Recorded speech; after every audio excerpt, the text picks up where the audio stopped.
Assalamu alaikum, Dr. Zakir. My name is Hema. I'm a revert to Islam.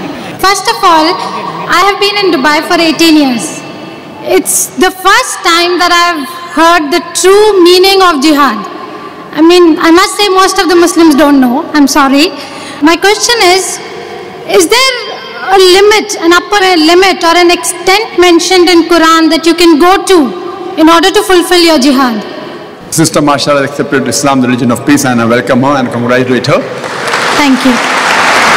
And she agrees that she did not know the real meaning of jihad, which she has come to know today, alhamdulillah. She said that what is the upper limit a person can go to fulfill the level of jihad?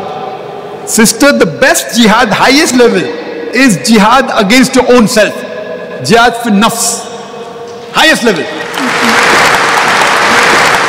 And you can go to any level which Quran gives permission. You should not break the Sharia.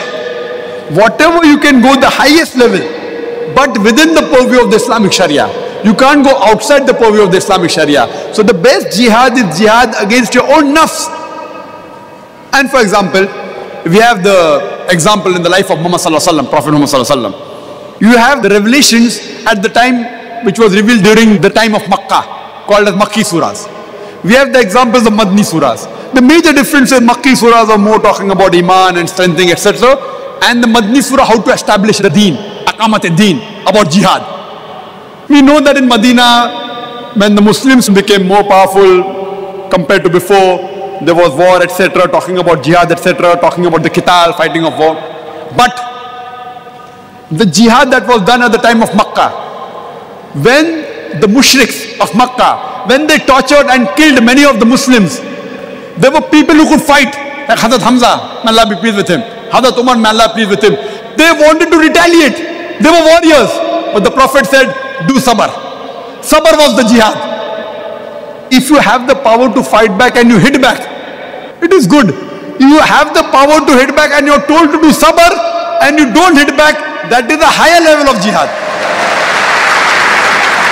The people wanted to say, who are these people killing my brother? I want to fight back, I have the power. He was called as the lion of the desert. People used to fear him. But the Prophet said, you have no permission. So his jihad was controlling himself, sabr. So the jihad keeps on changing in different times. Jihad, sister, doesn't mean only going in the battlefield. That is one type of jihad. And Hazrat Aisha radiallahu anha, the wife of the Prophet, she asked the Prophet that should we go for jihad, talking about going to fight in war.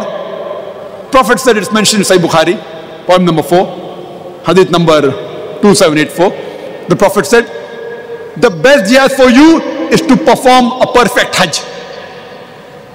Hajj was the best jihad for Hazrat Aisha radiallahu anha. Another time it's mentioned in Sahih Bukhari, a person asked the Prophet that should he go for jihad, talking about the qital, fighting. The Prophet said, do you have parents? He said, yes. The best jihad for you is to serve your parents. So the best jihad keeps on changing depending upon the situation. The other time it mentioned Sunan Nisai, the Prophet said, to speak a word of truth against a tyrant ruler is the best form of jihad. That doesn't mean that for everyone serving the parents is the best form of jihad. Because the Prophet knew that his parents required him. So depending upon the time, sister, the best type of jihad keeps on changing. And what is the best level you can go? You can sacrifice whatever you can. And during one of the qitals, one of the jihad, Prophet asked the Sahabas, whatever maximum you can give, you give in charity for the qital. And very famous hadith. Hazrat Umar radiallahu anhu, he was a very rich person he was. He bought half the wealth and he gave to the Prophet. And he said that, MashaAllah, I have given half my wealth. And he thought that he was the highest, indicating that he will get the best of reward. Isn't he the best? The Prophet replied, Hazrat Abu Bakr, the first Caliph of Islam, radiallahu anh, he gave his full wealth. So he will get a better reward than Hazrat Umar. In terms of quantity, the wealth that Hazrat Abu Bakr radiallahu anh gave was a very less compared to the wealth given by Hazrat Umar radiallahu anh. But the percentage he gave was 100%. So the sawab that he will get will be much more than Hazrat Umar. May Allah be pleased with him. So he gave everything of his wealth. He'll get a better reward. So whatever permission Allah gives you in the Sharia, you can go to that extent for performing jihad. Hope that answers the question. Thank you. Jazakallah.